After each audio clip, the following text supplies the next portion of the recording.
gracias no solamente a la primera ponente, que sea Isabel Abascal, sino también a todos los que vais a tener la oportunidad de tener a lo largo del día.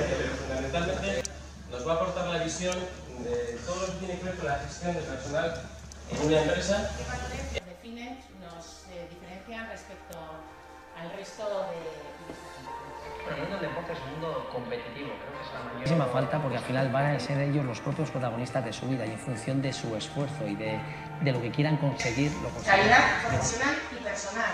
He remarcado lo de personal. Tiene que ser buena persona porque trabajamos en equipo.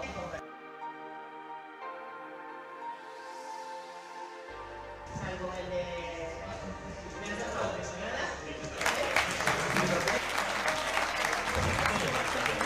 No vale estar estudiando y sacar todo el día, porque a la vez hacía voluntariado para Y os intentaré dar un poquito de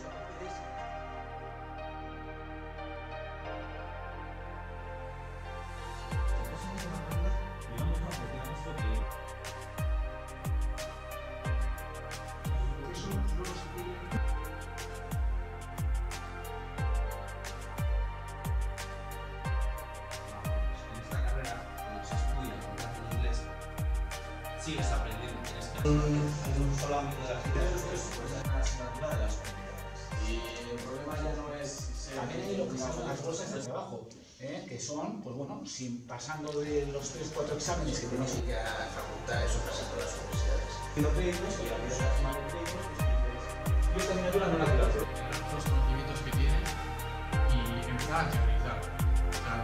Tienes que analizar un país, darle en profundidad, montar una empresa en ese país. Sacar buenas notas de este curso porque es lo más importante de todo para hacerlo. Que por cada hora de clase se supone que tienes que trabajar en tu casa hora y media.